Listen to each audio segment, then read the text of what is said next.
Assalamualaikum warahmatullahi wabarakatuh. Jadi pada video kali ini merupakan seri belajar Microsoft Word. Untuk pembahasan kali ini kita akan belajar bagaimana cara melakukan penomoran halaman dan juga daftar isi otomatis. Jadi dengan cara yang akan kita bahas nanti, kalian hanya perlu mengklik satu tombol saja, maka daftar isi akan dibuat secara otomatis. Oke, tanpa berlama-lama kita langsung ke video tutorialnya saja.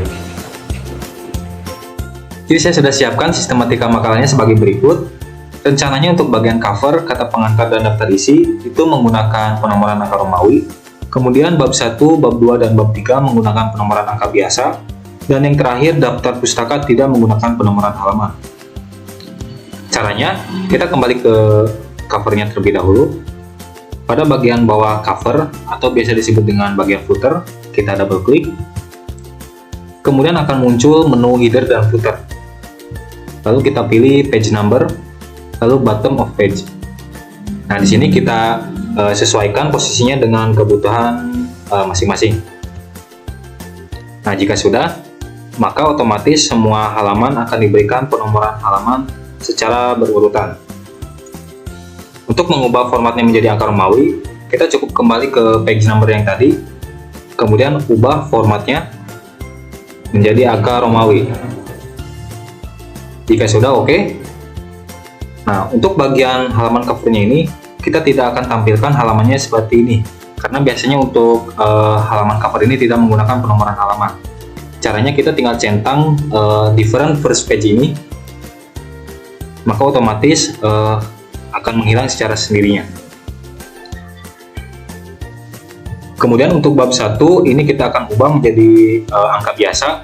Caranya kita ke bab 1-nya terlebih dahulu, lalu klik pada bagian awal teksnya, lalu ke layout, kemudian bricks, dan next page. Jadi next page ini kita ibarat membuat halaman baru yang tidak terpengaruh oleh halaman yang di atasnya. Jadi kita bisa membuat penomorannya sendiri di sini. Kita cukup double klik pada bagian footer bab 1-nya, lalu page number, bottom of page, dan pilih yang tengah. Nah, di sini masih angka Romawi 4. Kita tinggal ubah formatnya menjadi angka biasa seperti ini, kemudian start dari angka 1. Nah, ini sudah berhasil, dan di sini Romawi, di sini angka biasa.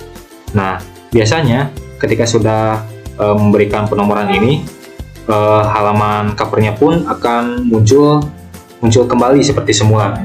Untuk menghapusnya, kita cukup ke bagian awal bab 1-nya tadi, kita matikan yang namanya link to previews ini. Nah, lalu kita hapus lagi pada bagian cover yang tadi. Nah, ini sudah berhasil ya. Kemudian untuk daftar pustaka kita tidak akan menggunakan penomoran halaman. Caranya sama seperti pada bab 1 tadi. Kita cukup kembali ke awal dari daftar pustakanya, lalu klik di awal, kemudian layout, bricks, next page, kemudian matikan terlebih dahulu link to previews-nya, kemudian hapus. Seperti itu.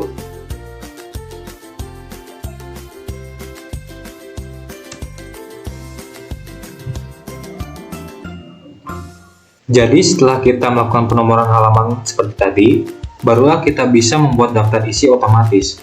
Tetapi sebelum ke daftar isi, kita harus memberikan heading terlebih dahulu pada setiap judul ataupun subjudulnya.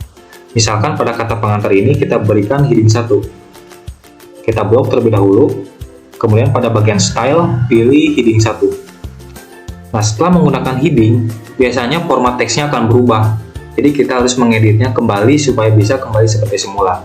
Misalkan fontnya Times New Roman, ukuran hurufnya bold, kemudian warna hitam, dan rata tengah.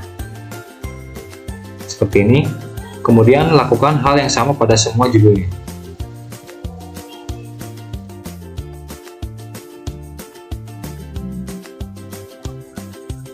Nah, untuk bagian subjudulnya ini, kita berikan heading 2. Jika tidak ada pada tampilan ini, kita bisa scroll terlebih dahulu.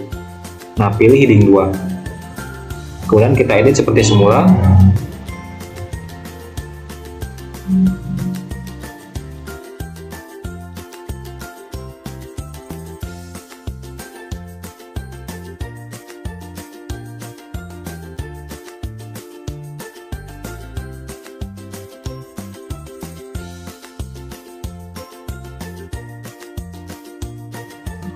Jika semua judul dan subjudulnya telah diberikan heading, barulah kita bisa menambahkan daftar isi secara otomatis.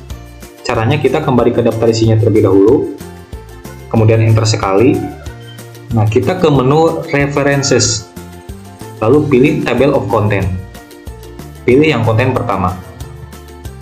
Maka daftar isi akan otomatis dibuat sendirinya oleh aplikasinya. Ini kita tinggal hapus saja.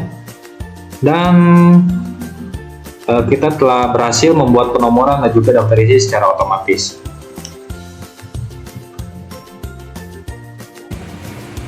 Oke, jadi itulah dia pembahasan mengenai penomoran halaman dan daftar isi otomatis.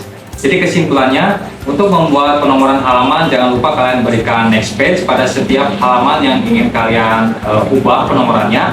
Kemudian untuk daftar isi otomatis jangan lupa berikan heading pada setiap judul dan juga subjudulnya. Mungkin hanya itu yang dapat saya bahas pada video kali ini. Mohon maaf apabila terdapat kesalahan. Sekian dari saya. Wassalamualaikum warahmatullahi wabarakatuh.